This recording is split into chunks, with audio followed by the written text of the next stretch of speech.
Hello and welcome to the Minimum Competence episode for Monday, November 11th, 2024. I'm your host for today, Andrew Leahy, a tax and technology attorney from New Jersey.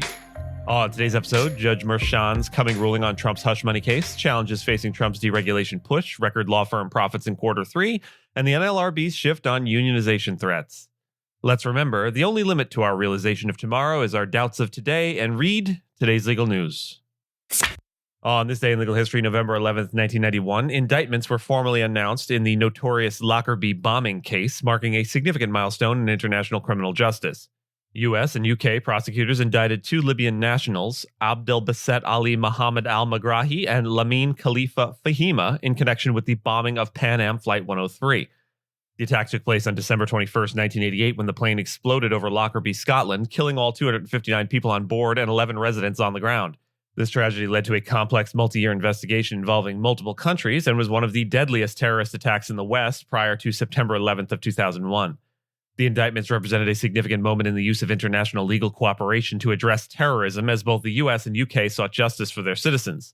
The two men were accused of planting a bomb in the cargo hold, allegedly on behalf of Libyan intelligence services. However, for nearly a decade after the indictments, Libya resisted extradition requests, prompting years of diplomatic pressure and international sanctions. Finally, in 1999, Libya agreed to turn over Megrahi and Fhimah for trial in a specially created Scottish court seated in the Netherlands. This arrangement respected Libyan sovereignty while ensuring an impartial setting for the trial. After extensive proceedings, Megrahi was found guilty in 2001 of the murders, receiving a life sentence, while Fhimah was acquitted. The trial itself remains a significant example of international criminal law in action, setting a precedent for how nations can pursue justice in politically sensitive cross-border terrorism cases. The Lockerbie bombing case also raised ongoing questions about evidence reliability and political influences in terrorism prosecutions, as Megrahi's conviction remained controversial, leading to a compassionate release in 2009 due to his terminal illness. This legal landmark underscored both the complexities of prosecuting international terrorism and the power of coordinated legal frameworks to address global threats. A New York judge we've spoken of often, Justice Juan Merchan, will soon decide if President-elect Donald Trump's criminal conviction for falsifying business records related to hush money payments to adult film star Stormy Daniels should be overturned. This decision follows a July U.S. Supreme Court ruling on presidential immunity, which Trump's lawyers argue should apply to his case, asserting that the conviction should be dismissed. Merchan is also considering whether to proceed with sentencing Trump on November 26th, although legal experts believe this is unlikely before his January 20th inauguration. If Merchan rules favorably on immunity or delays sentencing, Trump may assume the presidency without immediate legal encumbrances. Meanwhile, federal cases against Trump by special counsel Jack Smith are expected to be paused due to the Justice Department policies against prosecuting sitting presidents. However, a separate Georgia state case remains unresolved. Trump, who maintains his innocence in all four cases, argues these prosecutions are politically motivated. Manhattan prosecutors counter that the Supreme Court's immunity decision doesn't apply since Trump's case involves non-official conduct not covered by presidential immunity. Experts note that even if the conviction stands, Trump's team will likely seek to delay sentencing, which could potentially involve up to 4 years in prison, although fines or probation are more likely. Donald Trump's upcoming administration aims to drastically cut federal regulations, but recent Supreme Court rulings, including the end of Chevron deference, could complicate these efforts. Chevron deference, which previously allowed agencies flexibility in interpreting vague laws, was struck down in Loper Bright Enterprises v. Raimondo. Without this precedent, Trump's regulatory changes may face increased legal scrutiny, with courts more likely to question whether agencies are acting beyond Congress's intent. Despite these obstacles, Trump will likely have Senate support for his deregulation goals, especially as the ruling requires more specific legislative language, a challenge in a closely divided Congress. Lobbyists expect Trump's administration to focus on rolling back labor, environmental, and financial regulations. However, advocacy groups are poised to use the Supreme Court's ruling to defend Biden-era rules, arguing against the administration's authority under the revised legal framework. Trump may opt for informal guidance like advisory memos or circulars rather than formal rulemaking, as these are harder to legally challenge. Corporate and industry groups generally support deregulation in the same fashion foxes generally support not guarding the henhouse, though the ongoing legal and policy shifts could create near-term uncertainty.